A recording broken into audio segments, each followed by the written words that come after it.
Hello प्यारे बच्चों, 12 CBSE board के केमिस्ट्री के एग्जाम में 70 में से 70 मार्क्स कैसे स्कोर करें, हमें कौन सी मिस्टेक्स को अवॉइड करना है और हम कौन सी ऐसी स्ट्रेटजी लगाएं जिससे हम मैक्सिमम से मैक्सिमम मार्क्स स्कोर कर सके। तो बेटा जी, मैं केमिस्ट्री प्रोफेसर आलोक दीक्षित भौतिकी प्लस के इस खूबसूरत से प्लेटफॉर्म में आपका स्वागत करता हूं। आज अपन डिस्कस करने जा रहे हैं कि आप केमिस्ट्री में किस स्ट्रेटजी के साथ चलें जिससे आपका स्कोर मैक्सिमम हो, क्या करना है क्या नहीं करना है, यही सारा इस वीडियो में हम डिस्कस करने वाले हैं। तो बेटा ये देखते हैं, सबसे पहली बात, आपको पैनिक नहीं होना है। ये लास्ट का फेज है। बिल्कुल कूल माइंड से आप चीजों को समझ लीजिए और विश्वास मानिए आप अपना बेस्ट देने वाले हैं। देखिए, सबसे पहली बात आपको यह समझना है कि हमारी केमिस्ट्री के 3 पार्ट, जो फिजिकल केमिस्ट्री, इनऑर्गेनिक केमिस्ट्री और ऑर्गेनिक केमिस्ट्री, इसमें सबसे ज्यादा किससे पूछा जाता है? लगभग 28 से 33-34 मार्क्स तक का पूछ लिया जाता है ऑर्गेनिक केमिस्ट्री से। लगभग 14 से 19 नंबर का आता है आपका इनऑर्गेनिक केमिस्ट्री से, और फिजिकल केमिस्ट्री से लगभग 22-23 मार्क्स का पूछा जाता है। इसका मतलब यहां पर आपके लिए सबसे इंपॉर्टेंट जो हो जाता है वो बेटा है ऑर्गेनिक केमिस्ट्री। इस पे आपको ज्यादा फोकस करना है। ऑर्गेनिक केमिस्ट्री आपने कर लिया तो ये मान के चलिए ऑलमोस्ट 50%, 40 से 50% का काम हो गया। तो सबसे पहले आप ऑर्गेनिक केमिस्ट्री को कर लीजिए बुलंद। यहां से आपका लगेगा कॉन्फिडेंस आ गया है, आप ज्यादा से ज्यादा स्कोर करने वाले हैं। तो सबसे पहले आप फोकस किस में करेंगे? ऑर्गेनिक केमिस्ट्री में। ऑर्गेनिक केमिस्ट्री के बाद फिर इनऑर्गेनिक या फिजिकल, जिसमें भी आपका इंटरेस्ट आता है उसमें कर सकते। करना तीनों ही है, छोड़ना कुछ भी नहीं है। ध्यान रखिए, इसमें केस बेस्ड क्वेश्चन पूछे जाते हैं। ज्यादातर ये क्वेश्चन इलेक्ट्रोकेमिस्ट्री से ही आते हैं, तो इलेक्ट्रोकेमिस्ट्री से केस बेस्ड क्वेश्चन जरूर से पढ़ लीजिएगा। फिल इन द ब्लैंक्स जो आते हैं वो बेटा कहां से आते हैं? जनरली सॉल्यूशन से आते हैं, काइनेटिक्स से आते हैं, हेलो एल्केन से आते हैं और अल्कोहल से आते हैं। तो आप इसके लिए मेंटली तैयार रहिए। 5 मार्क्स के जो क्वेश्चन आते हैं वो solutions, coordination compound, aldehyde and ketone, generally इससे पूछे जाते हैं। ग्राफ बेस्ड क्वेश्चन जो है ज्यादातर जो पूछे जाते हैं काइनेटिक्स और इलेक्ट्रोकेमिस्ट्री से पूछे जाते हैं। तो काइनेटिक्स के सारे ग्राफ, फर्स्ट ऑर्डर रिएक्शन के से और जीरो ऑर्डर रिएक्शन के, जो भी रेट का ग्राफ है कॉन्सेंट्रेशन के साथ, हाफ लाइफ का जो ग्राफ है, ये सारे के सारे ग्राफ को अच्छे से पढ़ लेना है। फिजिकल केमिस्ट्री में आपको सबसे इंपॉर्टेंट जो ध्यान रखना है वो यूनिट्स का। जहां आप यूनिट्स को मिस करते हैं आपके मार्क्स कट जाते हैं। आप सोचते हैं मैंने क्वेश्चन तो पूरा किया और क्वेश्चन मैंने सही सॉल्व भी कर दिया, आंसर तक पहुंच गया, लेकिन मेरे मार्क्स क्यों कट गए? मेरे मार्क्स मिलने चाहिए 5 लेकिन मिले हैं 4 या 3.5 या 3, ऐसा क्यों हुआ है? तो बेटा ऐसा तब होता है जब आप फार्मूला को मिस करते हैं। आपको फार्मूला मेंशन करना जरूरी है, ऐसा नहीं सीधे सॉल्व करने लगेंगे। फार्मूला लिखिए, उसे हाईलाइटेड फॉर्म में लिखें, और अच्छी बात है साथ में यूनिट्स का बहुत ध्यान रखें। यूनिट्स के साथ मेंशन करना होता है, आप यूनिट्स के टर्म्स में जरूर लिखें। लास्ट में केल्विन में आ रहा है, डिग्री सेल्सियस में आ रहा है, ये यूनिट्स का बेटा बहुत इंपॉर्टेंस होता है। यहां पे आप नंबर आपके कट जाते हैं, तो ध्यान रखिए आपको यूनिट्स पे बहुत ध्यान रखना है। साथ में जब यूनिट्स में लिख दीजिए तो उसे अंडरलाइन भी कर दीजिए, ताकि वो क्लियरिटी से आपको जो भी है समझ में आ जाए। कंप्यूटर बेस्ड इस बार वैसे चेक होगा तो उसको अच्छी तरीके से समझ में आ जाए।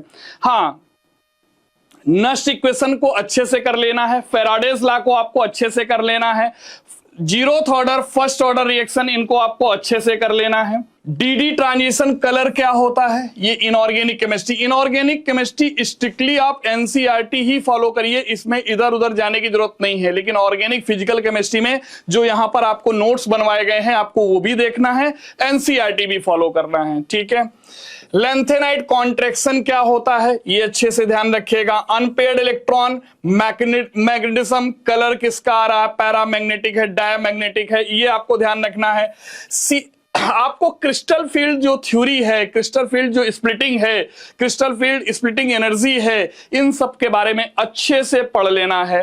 ध्यान रखिएगा जब भी आप क्वेश्चन में नॉमेनक्लेचर करें तो उसका प्रॉपर वे से आपको ध्यान रखना है कि नॉमेनक्लेचर में कहीं कोई आप मिस्टेक ना कर बैठें, ठीक है। स्ट्रक्चर भी बिल्कुल क्लियर कट आप बनाइए और उसे हाईलाइट कर दीजिए। ट्रांजिशन मेटल को आप अच्छे से पढ़ लीजिएगा। ऑर्गेनिक केमिस्ट्री में सबसे इंपॉर्टेंट बेटा होता है मैकेनिज्म। मैकेनिज्म आप स्टेप वाइज लिखते हैं और उनमें जब भी लिखिए, रिएक्शन लिखिए, मैकेनिज्म लिखिए, तो उनमें लाइंस में गैप जरूर करिए, 2 या 3 लाइन का गैप जरूर कर दीजिए ताकि एग्जामिनर को अच्छे से बात समझ में आ जाए। तो आपको ध्यान रखना है कुछ नेम रिएक्शन जो है, राइमर-टेमन रिएक्शन है, एल्डोल कंडेंसेशन है, कैंजारो रिएक्शन है, कोल्बे रिएक्शन है, सैंड-मेयर रिएक्शन है, वुड्स रिएक्शन है, इनको आपको गैब्रियल थैलामाइड सिंथेसिस है, इन कुछ रिएक्शंस को आपको बहुत अच्छे तरीके से देख लेना है। ल्यूकास टेस्ट क्या होता है, टॉलेंट टेस्ट क्या है, आइडोफॉर्म टेस्ट क्या है, ये जो डिस्टिंक्शन टेस्ट होते हैं इस पर बेस्ड क्वेश्चन भी पूछा जाता है, तो इसको अच्छी तरीके से आप समझ लीजिएगा। आइडोफॉर्म टेस्ट से बहुत सारे क्वेश्चन सॉल्व हो जाते हैं। देखिए बेटा, मैकेनिज्म को आपको अच्छे से लिखना आना चाहिए। मैकेनिज्म जब आप प्रॉपर सारे स्टेप्स लिखेंगे, मतलब अगर कहीं लग रहा है ड्यू टू रेजोनेंस, तो आप फिर रेजोनेंस बना भी दीजिए, उससे रिलेटेड आप इक्वेशन भी लिख दीजिए। ऐसा नहीं कि ड्यू टू रेजोनेंस करने से काम चल जाएगा, समझ रहे हैं ना। जैसे कहीं पे अगर रीजनिंग दे रहे हैं ड्यू टू रेजोनेंस, तो ये इनफ नहीं होता है, आपको प्रॉपर इसके रेजोनेटिंग स्ट्रक्चर्स बना देने होंगे। अगर ऐसा कर देंगे आपको श्योर है पूरे के पूरे मार्क्स मिलने वाले हैं। अगर आपने यूनिट्स को मिस कर दिया तो आपको समझ लीजिए हाफ मार्क की पेनल्टी लग जानी है, ठीक है। अनबैलेंस्ड अगर इक्वेशन लिखी है तो उसे रॉन्ग इक्वेशन ही समझा जाएगा, इसलिए बैलेंस्ड इक्वेशन लिखे। और इस बार तो आपको मालूम है सारी कॉपी कंप्यूटराइज चेक होनी है, तो वहां तो कंप्यूटर चेक करेगा, अनबैलेंस्ड जैसे लिखेंगे वैसे उसको वो रॉन्ग एक्सेप्ट कर लेगा। तो इसलिए बैड हैंड राइटिंग खराब होना, अच्छी होना, ये उतना डिफरेंस नहीं होता है, लेकिन इस तरह ना हो कि आप ऑल हो और वो अल लग रहा हो, या अल है वो ऑल लग रहा हो, इस तरह की हैंड राइटिंग नहीं लिखना है। वहां पर आपको बहुत अच्छी तरीके से ध्यान रखना है ताकि ऐसा ना हो समझ में ही ना आए कि ऑल है कि अल है, ठीक। जहां पर आईयूपीएसी नेमिंग में हाइफन होता है, हाइफन लगाइए, जहां कॉमा लगाना है वहां कॉमा लगाइए। इस बात को आपको अच्छी तरीके से ध्यान रखना है, ठीक। जब भी आप क्वेश्चन को सॉल्व करें बेटा, क्वेश्चन को सॉल्व करते समय प्रॉपर इक्वेशन लिखिए। इक्वेशन लिखने के बाद उसकी जो भी रिडॉक्स रिएक्शन लिखने के बाद जो भी ई सेल की इक्वेशन है, आप उसको नष्ट इक्वेशन को जैसे लिख रहे हैं तो वैसे लिखिए। अगर यूनिट्स है तो आपको यूनिट्स को साथ में मेंशन करना है, ठीक है। डायग्राम है, आप उसे पेंसिल से भी ड्रॉ कर सकते हैं, आप पेन से भी ड्रॉ कर सकते हैं, ठीक है। मार्जिन जरूर रखना होता है।